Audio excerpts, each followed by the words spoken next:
Alafu tuende nyumbani, leo ni saa 2. Yes, Kennedy.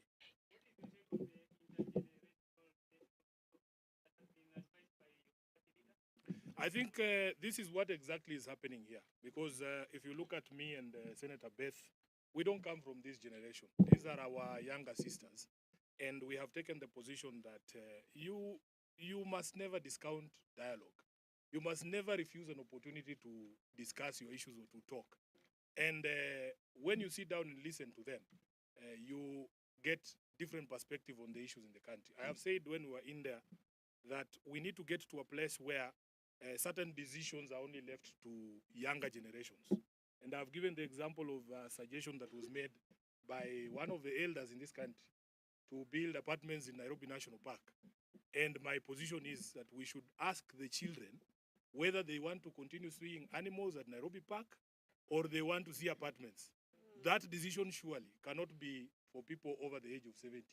So it is important to have these conversations. I was giving the example that when I was at the University of Nairobi in the early 2000s, we used to pay only 6,000 shillings per semester for the accommodation. Now they're telling me it's upwards of 40,000 Kenya shillings. And this is something that as a generation who enjoyed that benefit ourselves, we must be fair to this generation also and give them a chance at education and not to stifle it by making it expensive for them to go to school.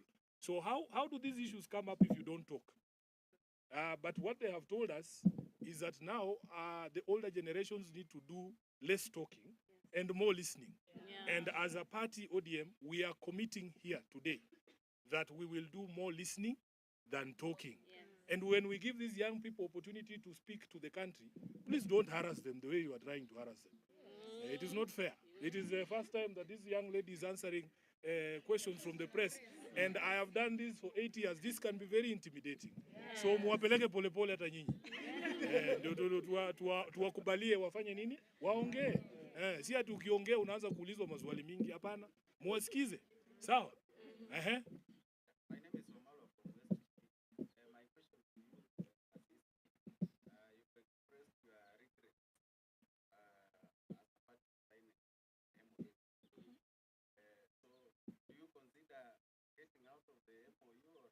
That's not a decision for Sifuna. That is not a decision for Sifuna. You know how decisions of ODM are made. They are made after meetings of organs of the party. There is an NDC that has been called for October, is it? Yes. So I am sure once you know Sifuna as SG, I am only a spokesperson. And a spokesperson cannot speak for themselves. You say things that have been resolved. So I am sure you will be welcome to Mombasa during the NDC. Decisions will be taken at that meeting and everybody will be told. Last question, leo ni saa 2. Si ulikuwa ushauliza bro.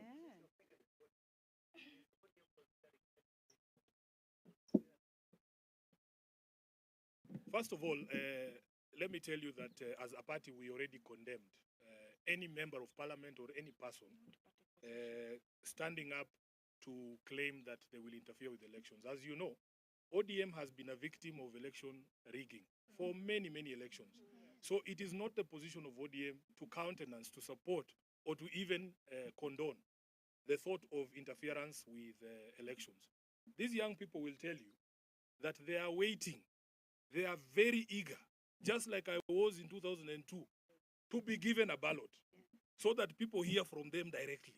So anyone who will tell you that you can come and speak and say this is how you want the country to go, and then somebody comes and changes that election, wametuambia haitakalika, hakutakalika huko Kenya, na haitakubalika mtu yoyote kuinterfere na uchaguzi, si ndio? So we condemn in the strongest term any person, be it from ODM, be it from any other political party. And as I've said, we have institutions in this country. We have the IEBC, who used to summon us every day to their boardroom when Chebukati was chair. For even a minor infraction, I would find myself there answering questions every day. We want the IEBC to summon these people who are threatening to interfere with elections, not just condemn in a letter. We want them to be summoned there. And the NCIC, because we all know what happened in 2007. The precursor of the violence was the interference of the elections of 2007. So anybody who's talking about interference with the election is actually a threat to this country, and they must be dealt with. I want to call the NCIC and IEBC summon these people, ODM will not protect anyone, even if it is from within our ranks. Thank you. I want us to...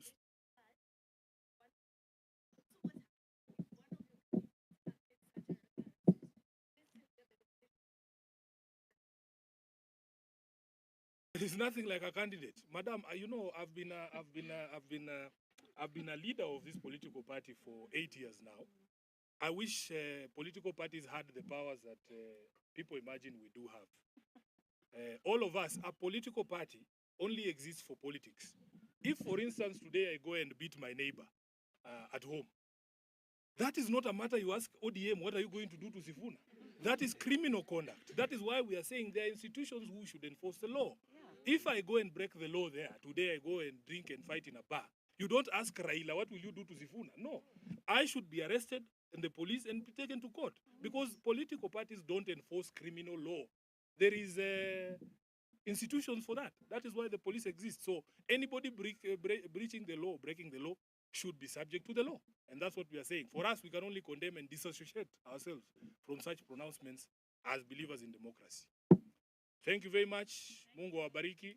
Always a pleasure to have you here. Asanteni sana. No.